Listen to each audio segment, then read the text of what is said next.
Hey everybody, Mark from Rams Up here. Welcome back. This is episode 200 of Rams Up. Hard to believe. And by the way, this is a video cast. You can catch this on our YouTube channel.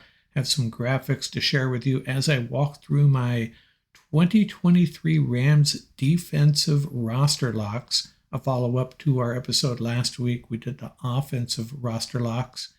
If you're listening on your favorite podcast platform, that'll work too. I'll walk you through it.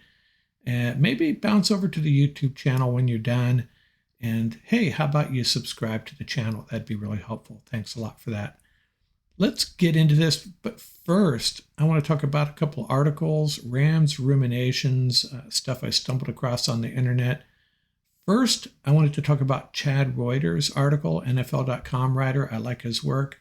Lots of good stuff. And he wrote an article about identifying a rookie from each team that could really shine this year, step up and make a difference. And before I read the article, I gave some thought to that. Who would I identify? Which rookie? Byron Young would be the obvious one, I thought. Maybe Steve Avila, but writing about interior offensive line sometimes might bore the reader a little bit. He picked Zach Evans. That's right, Zach Evans. And if you think about it, that's a fair guess. You know, Cam Akers came on strong late last year, but he's had some issues. He's had some really critical fumbles. He's had that issue with the coaching staff where there was a time where we thought he was done with the Rams. So, you know, you got to weigh that against the fact that they drafted a very talented running back, Zach Evans, in the 6th round, a guy that disappointed in college, one of the highest rated running backs coming out of high school. Never really lived up to that, but he's obviously got some talent. So if this running game struggles out of the gate, if the Rams have trouble moving the ball on the ground, if Cam Akers doesn't produce, hey, it could be Zach Evans' time. Now, I know I've heard coming out of Cam Akers is taking a leadership role. That's all fine and dandy. We need a good running game, most importantly. And so we'll see what happens. Chad Reuter predicting Zach Evans is going to have an impact for the Rams. Another article, Connor Orr, he's a writer for Sports Illustrated. And the focus of his article is who's the most underrated player on these various teams. And again, I gave some thought to that before I read the article. Rob Havenstein never gets the love he deserves. A very solid right tackle. Ernest Jones, underrated in my opinion. Jordan Fuller kind of fell off everybody's radar with the injuries. Two players that outside the Rams solar system don't get much recognition. Who did Connor call out? Tutu Atwell. And hey, if nothing else, it shows that Connor Orr is paying attention because Tutu, pretty much non-existent, a forgotten man in the Rams offense. He was injured a lot too coming out of the gate. But last year, there were signs that he could be the guy the Rams thought they were getting when they drafted him. Of course, you know, you got to really put that on McVay and the offensive staff not getting him involved early on. But man, I'm really excited about what Tutu Atwell could do this year. And Connor Orr identifying him as the most underrated Ram, and I can live with that. I don't have any issues with that. Now, before we get into the defensive roster locks, let's revisit the offensive roster locks. And I want to clear a couple things up because I got some heat. I got I took some return fire, shall we say, on a couple of guys I left off.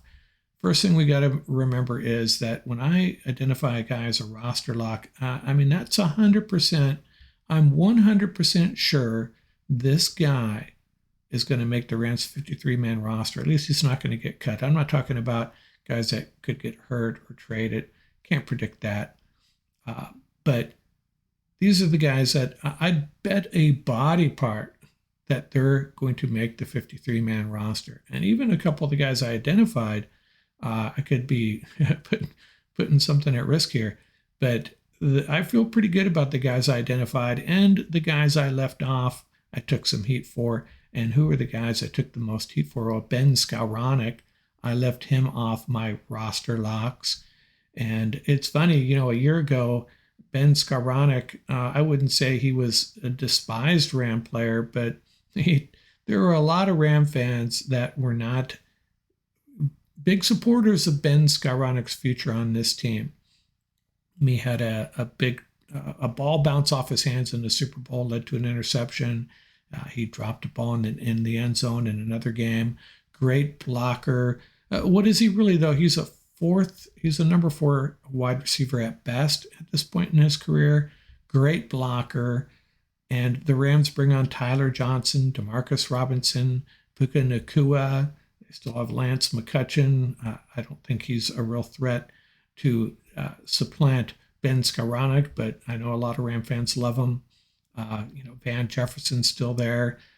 It's a pretty competitive group moving forward. And do I see a scenario where Ben Skowronek doesn't cut it for the Rams anymore?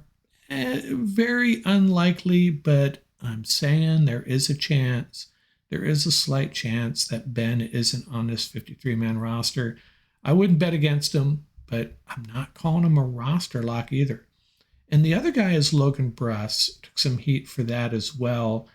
But what do we have in Logan Bruss? I mean, he hasn't proved that he can block at the NFL level, that's for sure. Yeah, he was a third-round draft pick, but you're not going to cut a rookie third-round draft pick. But by the second or third year, if he's not cutting it, teams will move on. I mean, at some point you have to. I'm kind of overstating this. Logan Bruss could still end up being a very good offensive lineman. But this is a pretty deep unit now.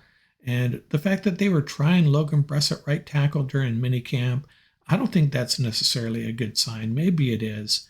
But Logan Bruss is probably going to be on this roster. Don't get me wrong. But I'm sorry, I cannot call him a roster lock.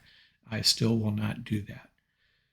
But let's get to the defense. And before we start, I should also say, you kind of got 3 groups of players. You got the roster locks, and you guys that we all will agree are not roster locks, the marginal players, undrafted rookies, even some 7th-round picks, some guys that have been hanging on for a couple of years. And then there's the guys that we can argue about. And on the offense, there were a bunch of guys we could argue about. On the defense, I don't think there really are. There's not a lot of guys in that middle ground. But let's get started. I'll show you what I mean. If we go to the first group of my defensive roster locks, for those of you listening, not watching, I got 4 defensive linemen: Aaron Donald, Bobby Brown, Marquise Copeland, and Kobe Turner. I don't think I'm going to get any disagreement with those 4 guys. On the edge, we have the 2 rookies, Nick Hampton, Byron Young, and of course, everybody's favorite edge rusher, Michael Hoyt, apparently slimmed down and ready to defend his position there. And then we have 1 inside linebacker, Ernest Jones. We'll get to the secondary in a second here. We'll start with these guys. And by the way, I identified 17 guys on offense plus 3 special teamers. And I'm going to have 14 defensive guys here for you. So there is 8 guys. And who have I left off this group? We'll talk about a bunch of them here. But the 2 guys that are probably going to be up for debate are Daniel Hardy and O'Shawn Mathis. Mathis, I don't think you can call him a roster lock. I don't know. They're throwing so many edge rushers at us now. I can't imagine they're all going to make this team. I would think he's very early to say. I don't mean to be writing anybody off, but he's the type of guy I think could end up on the practice squad unless he's a really good special teams player, end up on this roster at someone else's expense, though, right? You got to remember that.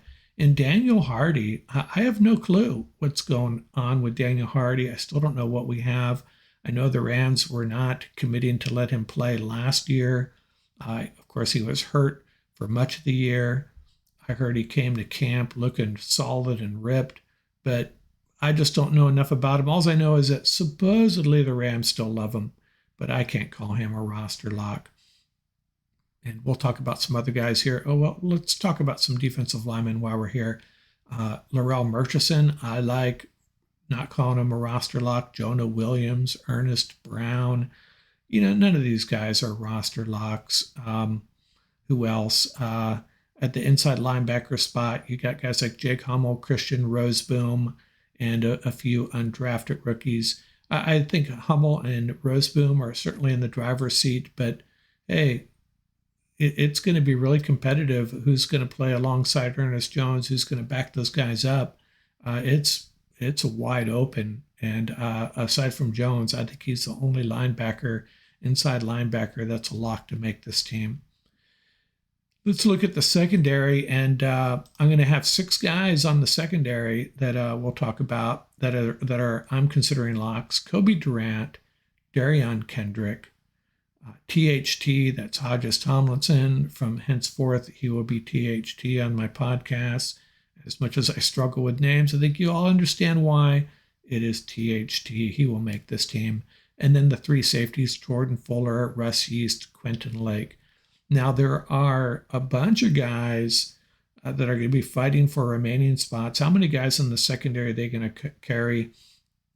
If you look at the cornerback position, well, who have I left off? Yeah, you've probably already noticed it. Who did I not mention? Well, there's 2 cornerbacks I didn't mention: Robert Rochelle and Sean Jolly. And the reason I'm not calling them locks, someone, I forget who it was, identified their first depth chart starting lineup prediction. Robert Rochelle is a starting corner, and he could be, or he could be on the practice squad or gone completely. I have no idea. The Rams, another guy the Rams have shown very little faith in. Such a great athlete. I'm hoping he makes this team, and he's a contributor very well. Could end up being a starter, but I don't know what we have there. McVay mentioned him early in minicamp as a guy they're counting on. We'll just have to see. And Sean Jolly, another guy that I think has a great shot at making this roster. And then you got guys like Cam McCutcheon, Tyon Davis. Tyon Davis was really showing up in minicamp. A lot of people were impressed with his play, but it's so early. And remember, so if Tyon Davis and Cam McCutcheon, if those guys make this roster, Jolly or Rochelle don't, right? So I think Rochelle's got, if I had to bet on it, if I had to take a guess, I'd give Rochelle probably a 90% chance of being on this 53-man, if not better. But hey, we have a lot of football left between now and that final cut down. And at the safety position, we have the draft pick, Jason Taylor, and some really promising undrafted safeties. And again, I don't know. It comes down to how many they're going to carry. But Taylor and these the other 2 undrafted guys, we'll have to see. I just don't feel good about calling any of them roster locks. Who are they? Some guys that I wanted to make sure I didn't forget anybody: Jonah Williams and Deshaun Johnson on the defensive line. Mr. Irrelevant, I can't think you'd call him a lock. Jonah Williams really played well, and I think he'll end up on this roster, but he'll be battling with a guy like Laurel Murchison, and there's some other guys. And then there's Vincent Gray, another cornerback that's got a shot. So that's my roster locks for the defense, for better or worse.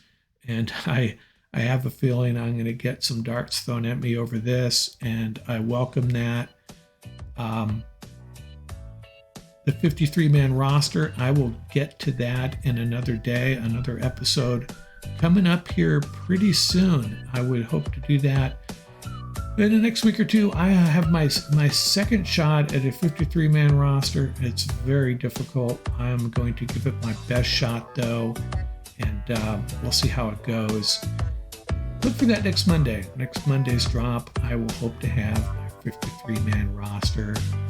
That's out. That's it for now. Out here. Make sure you check out the YouTube channel. We'd really appreciate it. And subscribe. Give us a like. And out here for now. Mark from Rams Up signing off. Have a great one.